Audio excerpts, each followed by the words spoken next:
राजस्थान का एक ऐसा दुर्ग जिसके बारे में बिशप हेबर ने कहा है, मैंने क्रेमलिन के महल देखे हैं, मैंने अल हमरा के महल देखे हैं, लेकिन यहाँ के महल उनसे भी बढ़कर है। जिसके गणेश पुल की रंग बिरंगी चित्रकारी को देखकर फर्ग्यूसन ने उसे दुनिया का सर्वश्रेष्ठ गेट बताया है, जिसका शीश महल रंग बिरंगी कलाकृतियों के लिए जाना जाता है। जी हाँ दोस्तों, आज हम राजस्थान के जयपुर जिले में स्थित आमेर दुर्ग की यात्रा पर हैं, जो यूनेस्को की विश्व विरासत सूची में शामिल है और जो राजस्थान का पहला दुर्ग है जहां में हिंदू और मुस्लिम शैलियों का समन्वय देखने को मिलता है। आज हम नाहरगढ़ और आमेर दुर्ग के स्थापत्य और इतिहास के बारे में विस्तार से चर्चा करेंगे।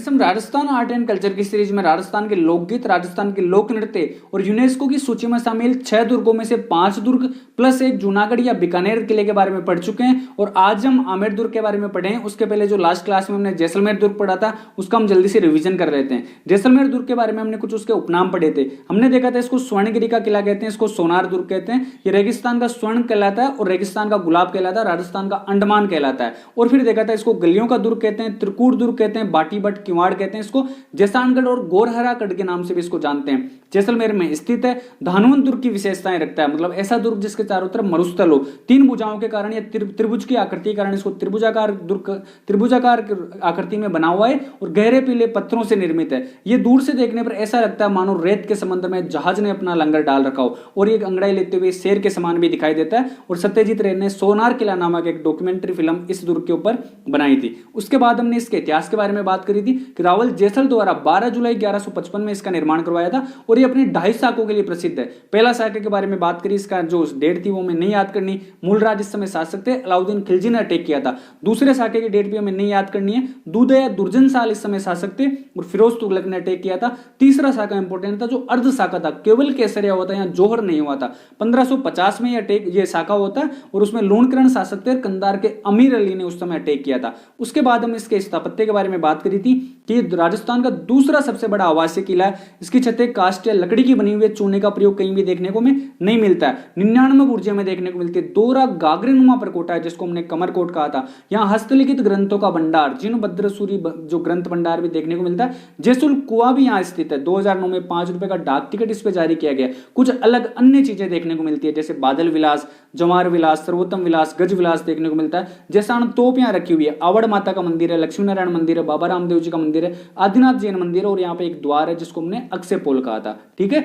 ये सब बातें हमने करी थी जैसलमेर के बारे में। अब उसके बाद आज हमारा पहला दुर्ग पढ़ेंगे आमेर दुर्ग। तो आमेर दुर्ग के बारे में मैंने पहली बात बताई कि बिशप हेबर ने कहा कि मैंने क्रेमलिन के महल देखे हैं जो मॉस्को में, मैंने अल हमरा के महल देखे हैं जो स्पेन में, लेकिन जो आमेर के महल दिखाई देते हैं वो इनसे भी सर्वश्रेष्ठ बताया उन्होंने, बिशप हेबर ने बताया। ठीक है, एक तो ये चीज, इसका इनका सेंटेंस ध्यान रखना। अब उसके बारे में बात करें हम आमेर दुर्ग के बारे में, तो आमेर दुर्ग के उपनाम में देखते हैं हम काकिलगढ़ भी इसको कहते हैं। हमने देखा दूल्हे राय, जब हम आमेर या जयपुर का इतिहास पढ़ते हैं, दूल्हे राय या तेजकरण ने दौसा में देखते हैं कछुआ वंश की स्थापना करी। उसके बाद हम देखते हैं जो काकिल देव है, काकिल देव 1207 में यहाँ आते हैं आमेर की तरफ और मीणाओं को हराकर आमेर में कछुआ वंश की स्थापना करते हैं। तो काकिल देव ने चूंकि यहाँ स्थापना करी तो एक छोटा मोटा दुर्ग था पहले यहाँ पे इसकी जगह, तो इसलिए फिर हम देखते हैं कि इसको काकिलगढ़ के नाम से भी जानते हैं। ये एक चीज ध्यान रखना। ठीक है, अब उसके बाद में अपन आगे चलें तो आगे अपन देखते हैं आमेर जो महल है उसकी ज्योग्राफी में कुछ खास बातें हैं नहीं। अरावली की पहाड़ी पर स्थित है और जयपुर में स्थित है, जयपुर के आमेर में स्थित है, हम पहले से जानते होंगे। ठीक है, आप में सब कुछ है ना। फिर अब इसके इतिहास के बारे में बात करें कि 1590 के आसपास हम देखते हैं राजा मानसिंह प्रथम बारमल ने अकबर की अधीनता स्वीकार करी। बारमल के बाद में देखते हैं भगवंत दास शासक बनते हैं। भगवंत दास के बाद में देखते हैं राजा मान सिंह, जो जिनको अकबर ने माना प्रताप के खिलाफ हल्दीघाटी युद्ध के अभियान पे भेजा था। तो मान सिंह प्रथम जब 1590 के आसपास अपने यहाँ राज तिलक होता है उनका, तो 1592 में वो आमेर के महलों का निर्माण शुरू कराते हैं। तो इसके निर्माण में एक बड़ी बात देखते हैं, मान सिंह प्रथम ने इसका निर्माण करवाया। और फिर हम देखते हैं कि अगर एग्जाम में पूछें कि इसका निर्माण आमेर दुर्ग का निर्माण किसने करवाया, तो हमें मान सिंह प्रथम इसका आंसर देना, क्योंकि हम देखते हैं कि जो अपन देखते हैं मानसिंह प्रथम के उनके बाद में आते हैं बड़े शासक आते हैं, इनके पड़पोते थे मिर्जा राजा जयसिंह। फिर मिर्जा राजा जयसिंह के पड़पोते थे सवाई जयसिंह, जिन्होंने जयपुर की स्थापना करी थी, ठीक है, 1727 में। तो यहाँ पे एक चीज ध्यान रखना कि मानसिंह प्रथम ने यहाँ का मेन काम करवाया था, मेन इस जो महल है या फिर कह सकते हैं इस दुर्ग का निर्माण शुरू करवाया था। फिर मिर्जा राजा जयसिंह और सवाई जयसिंह ने भी कुछ ना कुछ निर्माण इस किले में करवाए थे, इस दुर्ग में करवाए थे। लेकिन हमें मेनली ध्यान रखना एग्जाम पॉइंट ऑफ व्यू से मानसिंह प्रथम ने इसका निर्माण करवाया था, ठीक है। फिर हम उसके बाद देखते हैं एक बड़ी बात हमने देखा कि यूनेस्को की सूची में शामिल 6 किले हैं जिन्होंने 2013 की सूची में 2013 में उनको शामिल किया गया था। आम, चीकू, गाजर। आम से हमने याद किया था आमेर, ची से चित्तौड़गढ़, कू से कुंभलगढ़, गा से गागरोन, जैसे जैसलमेर, र से रणथंभौर। तो हमने जब 2-4 दिन पहले जो टेलीग्राम पे एक क्विज अरेंज कराई थी, तो क्विज में एक क्वेश्चन था कि यूनेस्को की सूची में कौन शामिल नहीं है दुर्ग। तो वहां भी हमने देखा कि 60% लोगों ने सही आंसर दिया, लेकिन फिर भी 40% लोगों ने इस क्वेश्चन का भी गलत आंसर दिया। तो ये बहुत इजी क्वेश्चन है, ये मतलब आपका एग्जाम होगा तो कोई गलत नहीं करेगा इस क्वेश्चन को। तो ऐसे क्वेश्चन गलत नहीं होने चाहिए, तो ध्यान रखो, थोड़ा पढ़ाई ढंग से करो, ठीक है। यूनेस्को की सूची में शामिल है, ये हमने बात करी इसके बारे में। आमेर दुर्ग के स्थापत्य में हमें थोड़ी ज्यादा बड़ी बातें देखने को मिलती है। यहाँ का स्थापत्य बहुत इंपॉर्टेंट है। तो उसमें हमने देखा, जब हमने जूनागढ़ पढ़ा था, बीकानेर पढ़ा था, तो उसमें हमने बात करी थी कि जूनागढ़ या बीकानेर में देखा था हिंदू और मुस्लिम दोनों शैलियों का समन्वय देखने को मिलता है। लेकिन हमने देखा राजस्थान में देखा बारमल, तो बारमल ने सर्वप्रथम अकबर की अधीनता स्वीकार करी थी, मुगलों से संबंध स्थापित किए थे।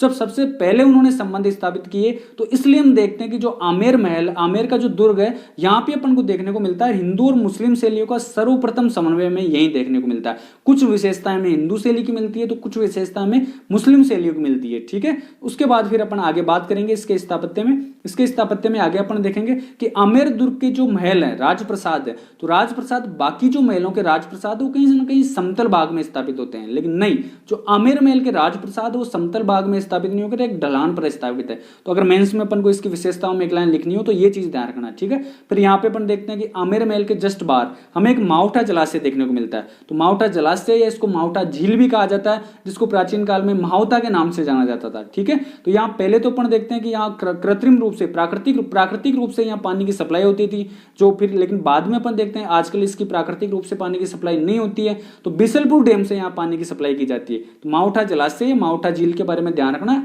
आमेर जो दुर्ग है, आमेर दुर्ग के जस्ट बाहर ही स्थापित है, ठीक है। अब अपन बात करें जो आमेर मावठा जलाशय, मावठा जलाशय में अपन को कुछ और चीजें देखने को मिलती है। एक अपन को देखने को मिलती है केसर क्यारी बगीचा, ठीक है, जिसको मोहन बाग के नाम से भी जानते हैं। एक अपन को देखने को मिलता है दिल ए आराम का बाग, ठीक है। अपन अभी एक बात करेंगे कि शीश महल, तो शीश महल को बनाने वाले जो दो मिर्जा राजा जयसिंह के समय दो बड़े कारीगर थे, एक को अपन कह सकते हैं मोहन सिंह और एक कह सकते हैं दयाराम।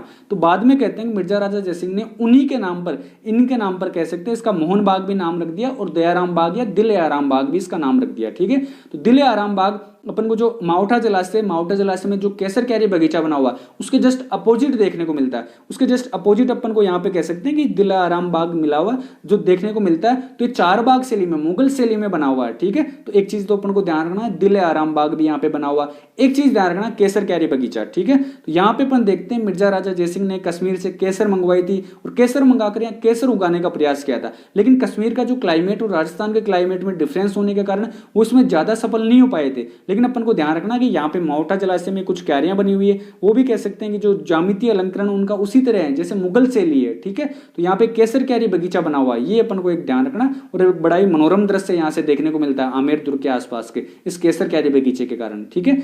अब उसके बाद में अपन इसके बारे में आगे चलें तो आगे देखने को मिलता है कि जैसे अपन आमेर दुर्ग में ऊपर की तरफ अंदर की तरफ बढ़ते हैं तो हमें यहाँ पे सूरज पोल या फिर कह सकते हैं सन गेट देखने को मिलता है। सूरज पोल के बाद में एक जो प्रांगण मिलता है, विशाल प्रांगण अपन को देखने को मिलता है, आंगन, तो उसको अपन कहते हैं जलेब चौक के नाम से जानते हैं, ठीक है। तो जलेब चौक में यहाँ पे कह सकते हैं कि यहाँ तो जो हाथी, जो घोड़े वगैरह थे, अस्तबल था, तो घोड़ों वगैरह का निवास था। फिर यहाँ पे देखते हैं कि यहाँ जो राजा थे तो निरीक्षण किया करते थे, सेना का निरीक्षण, हाथियों की परेड का, घोड़ों का परेड का, उन सब का यहाँ पे इस पूरे चौक में यहाँ पे निरीक्षण किया करते थे। तो जलेब चौक भी कहाँ बना हुआ, अपने आमेर के महल में बना हुआ, आमेर के दुर्ग में बना हुआ, ये चीज भी हमें ध्यान रखनी है। ठीक है, अब उसके बाद में जलेब चौक के बारे में ध्यान रखें, थोड़ा आगे चले अपन, थोड़ी जरूरी चीज, तो यहाँ पे बना हुआ एक गणेश पोल।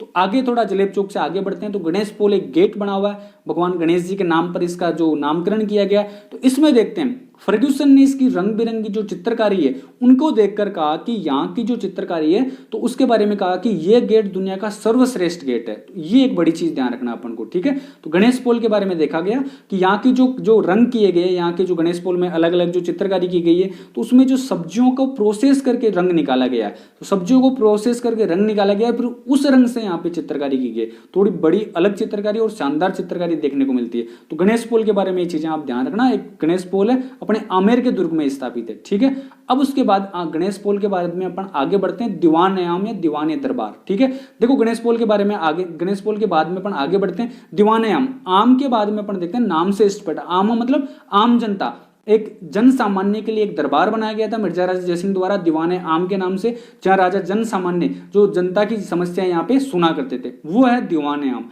फिर अपन को एक बड़ी चीज यहाँ पे देखने को मिलती है, दीवाने खास। ठीक है, अब देखो नाम से स्पष्ट है, दीवाने आम मतलब आम जनता के लिए था, दीवाने खास मतलब खास खास लोगों के लिए। राजा अपने कह सकते हैं कि जो विश्वस्त लोग थे, अपने सामंत थे, या फिर कह सकते हैं कि जो कोई अन्य शासक था, उनके कोई दूत वगैरह आते थे, उनसे यहाँ पे मुलाकात किया करता था। तो मिर्जा राजा जयसिंह ने इसका निर्माण करवाया था, तो इसलिए इसको जय मंदिर के नाम से भी जाना जाता है। ध्यान रखना, दीवाने खास या जय मंदिर, दीवाने आम आम जनता के लिए, नाम से स्पष्ट है, खास मतलब खास लोगों के लिए। ठीक है, अब देखो दीवाने खास में अपन देखते हैं, इसी को अपन शीश महल के नाम से भी जानते हैं, दीवाने आम या दीवाने खास को भी अपन शीश महल के लिए जानते हैं। अब ध्यान रखना, यहाँ पे शीश महल के लिए आमेर का महल या फिर कह सकते हैं आमेर का दुर्ग जाना जाता है। तो शीश महल में देखते हैं, यहाँ जो कांच के ऊपर देखते हैं अपन को रंग बिरंगी कह सकते हैं अलग अलग कलाकृतियां देखने को मिलती है। यहाँ पे आप इसकी कलाकृतियों को थोड़ा बड़ी बारीक से इसको ध्यान से देखोगे तो कह सकते हैं कि रात के समय यहाँ आप टॉर्च करके देखोगे तो ऐसा लगता है जैसे तारे टिमटिमा रहे हो। तो यहाँ एक बड़ी सुंदर अपन को कह सकते हैं कलाकृतियां देखने को मिलती है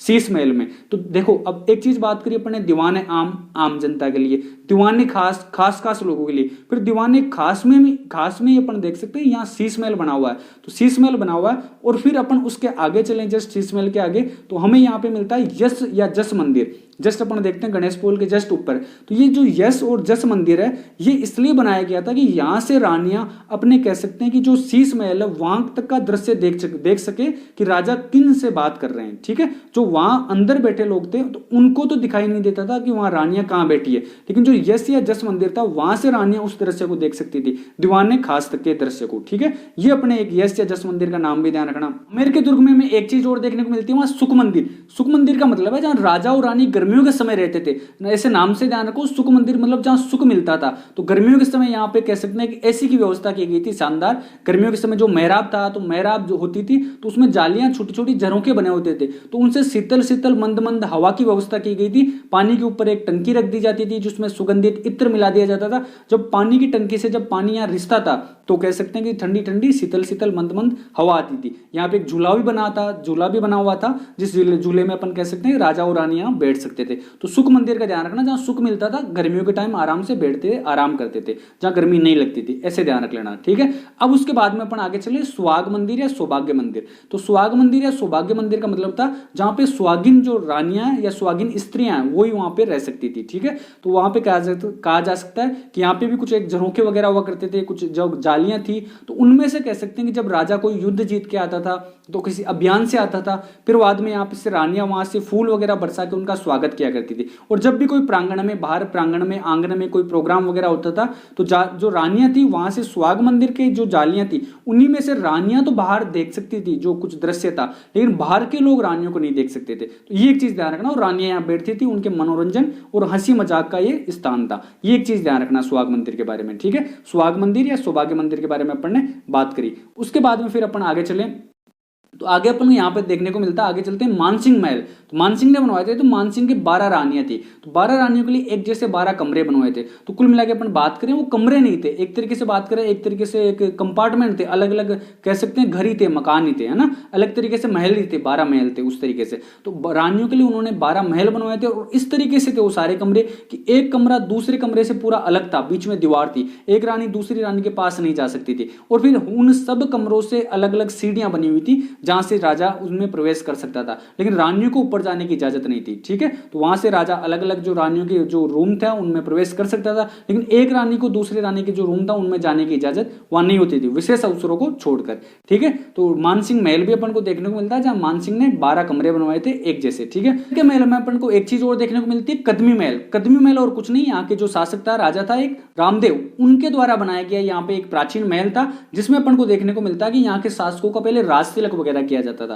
तो कह सकते हैं कि आमेर का सबसे प्राचीन महल था कदमी महल। कदमी महल में कह सकते हैं राजा को कैसे आप याद कर लेना कि कदम रखो और अब आपका राज तिलक किया जाएगा, इस महल में रखते ही आपका कदम रखते ही आपका राज तिलक कर दिया जाएगा। तो कदमी महल, इस तरीके से आप इसको याद कर सकते हो। ठीक है, अब उसके बाद में अपन बात कर ली तो कुछ और मंदिर है थोड़े यहाँ पे विशेष। ठीक है, अपन ने जब आमेर का इतिहास या जयपुर का इतिहास पढ़ते हैं तो वहां पर देखते हैं जब राजा मानसिंह पूर्वी बंगाल वहां बंगाल के अभियान पे जाते हैं तो पूर्वी बंगाल के राजा केदार को आते हैं वो, और वहां से शिला माता की मूर्ति लेकर आ जाते हैं। तो शिला माता की मूर्ति लेकर आते हैं तो इसीलिए अपन देखते हैं कि शिला माता आमेर के जो कछवा वंश है उनकी इष्ट देवी है, जमुआई माता इनकी कुल देवी है। तो शिला माता का मंदिर भी अपन को आमेर के दुर्ग में देखने को मिलता है। ठीक है, शिला माता का मंदिर। फिर अपन ने एक चीज बात करी थी, जो मानसिंह चित्तौड़ अभियान पे जाता है, वहां से वो जो मीरा, वहां का जो मंदिर था एक, जो उस मंदिर में जो मीरा जिस भगवान श्री कृष्ण की जिस मूर्ति की पूजा किया करती थी उस मूर्ति को भी वहां से उठा लाता है। तो मानसिंह पहले तो वो मूर्ति वहीं रखी रहती है, बाद में कहते हैं कि जनता विरोध करती है कि मूर्ति ऐसे नहीं रह सकती, बाद में फिर कहते हैं कि जो आमेर के राजा मानसिंह, तो मानसिंह का एक पुत्र था जगत सिंह, तो जगत सिंह की बंगाल अभियान पर मृत्यु हो जाती है। फिर जगत सिंह की याद में उनकी रानी थी कनकावती उस मंदिर का निर्माण करवाती है। उस मंदिर का नाम जगत शिरोमणि मंदिर भी या फिर मीरा मंदिर भी होता है, और इस मंदिर में वही मूर्ति है जिस मूर्ति की पूजा मीरा चित्तौड़ में किया करती थी। ये चीज ध्यान रखना। एक शिला माता का मंदिर भी यहाँ पे, एक जगत शिरोमणि या मीरा मंदिर भी यहाँ पे देखने को मिलता है। एक फिर अपन को देखने को मिलता है यहाँ पे अंबिकेश्वर महादेव मंदिर। ठीक है, तो अंबिकेश्वर महादेव मंदिर के बारे में कहा जाता है कि यहाँ पे अंबिकेश्वर महादेव के नाम से ही कह सकते हैं कि इस जगह का नाम बाद में अंबिकेश्वर, फिर अंबर बना, फिर अंबर से आम्बेर बना, और आम्बेर से फिर कह सकते हैं कालांतर में अपभ्रंश होकर वो आमेर कहलाता है। ठीक है, तो ये चीज अपन ने इसमें बात करी। तो इसके स्थापत्य के बारे में थोड़ी जरूरी बातें थी अपन ने देखी है, थोड़ी काम की बातें ध्यान रखना एग्जाम पॉइंट ऑफ व्यू से। इसमें पहली बात तो देखी, हिंदू और मुस्लिम शैलियों का पहली बार अपन को समन्वय देखने को मिलता है। ठीक है, एक चीज देखी, ढलान पे नहीं है, ढलान पे स्थित है, समतल में नहीं है। माउंटा जलाशय देखने को मिलता है। माउंटा जलाशय में हमने देखा कि एक तो दिल आराम बाग, केसर कैरी बाग देखने को मिलता है, और फिर देखा अपने को एक जलेब चौक है। यहाँ पे छोटी छोटी चीजें थोड़ा आप देखोगे तो याद हो जाएगी। एक गणेश पोल देखने को मिलता है, दीवाने आम देखने को मिलता है जन सामान्य के लिए, दीवाने खास देखने को मिलता है, और दीवाने खास को जय मंदिर कहा जाता है, और वहीं जो है उसी को हमने शीश महल कहा, शीश महल भी उसी को कहा जाता है। ठीक है, उसके बाद फिर अपन बात करें यश या जस मंदिर, जहां से रानियां देखा करती थी कि जो दीवाने आम या दीवाने खास या जो अपना शीश महल है वहां का दृश्य उनको दिख जाता था वहां से। ठीक है, सुख मंदिर जो ग्रीष्मकालीन जो अवकाश के समय राजा रानी रहते थे, सुहाग मंदिर जो रानियां हंसी मजाक वगैरह करती थी वहां से। ठीक है, फिर अपन मानसिंह महल एक जैसे 12 कमरे, कदमी महल जहां से राज तिलक वगैरह होता था राजाओं का। ठीक है, आमेर के शासकों का।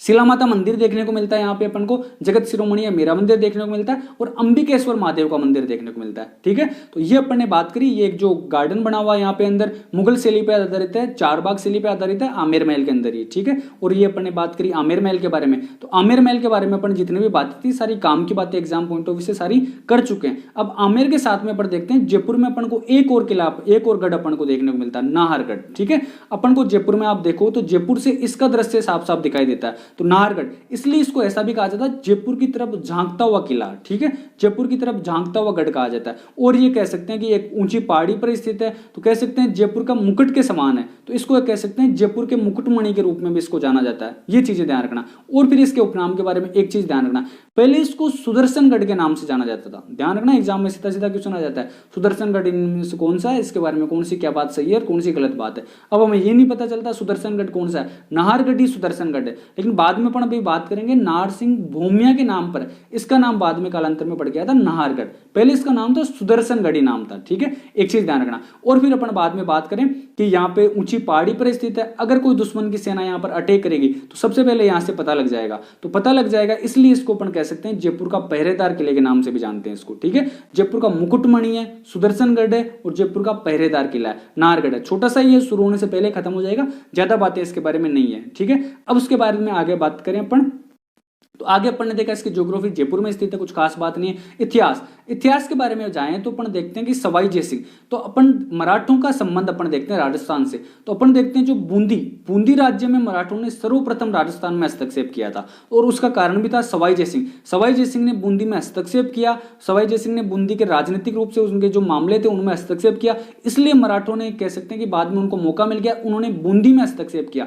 बूंदी में हस्तक्षेप सबसे पहले किया था मराठों ने, और उसके बाद देखते हैं मराठों ने सबसे ज्यादा अटैक किए वो जयपुर पे अटैक किए थे। ठीक है, जयपुर पे अटैक किए, इसलिए सवाई जयसिंह ने वहीं हुरडा सम्मेलन भी किया गया था उनसे बचने के लिए। ठीक है, मराठों से फिर मराठा आक्रमण से बचने के लिए इस नाहरगढ़ का निर्माण करवाया गया था। ठीक है, ये चीज ध्यान रखना आप। ठीक है, और फिर अपन ने बात किया जब इसका निर्माण करवाया जा रहा था तो नारसिंह भौमिया कहते हैं कि एक दिन दीवार बनाई जाती, दूसरे दिन नारसिंह नाम का एक भौमिया था तो वो वापस से उस दीवार को वहां से ढहा देता था। ठीक है, फिर बाद में किसी से पूछा गया तो नारसिंह भौमिया को थोड़ा कह सकते हैं कि उनको पूछा गया, उनका एक चबूतरा बनाया गया, तो फिर बाद में कह सकते हैं उन्होंने ज्यादा परेशान नहीं किया और फिर उनके नाम पर इस गढ़ का नाम कर दिया गया नाहरगढ़।